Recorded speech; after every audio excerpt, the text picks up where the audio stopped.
Excuse number 9 है हमारा। If Y C V G T means water then what does H K T G means.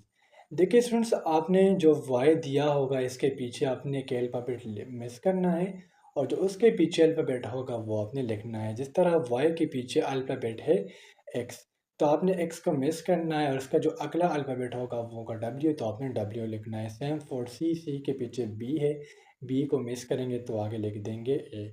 फिर we के पीछे you है, you को मिस करेंगे तो आगे लिख देंगे टी। जी के पीछे एफ है, तो एफ के पीछे ई है, तो आपने लिख देना है ई। फिर लास्ट अल्फ़ाबेट है टी, टी के बाद एस है, तो इसको मिस करेंगे तो आगे लिख देंगे आर।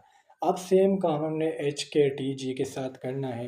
एच के पीछे होता है जी, तो जी के पीछे हो जाएगा एफ, एफ लिखना है। फिर के बाद होता है जे, तो जे को मिस करके आई लिखना है।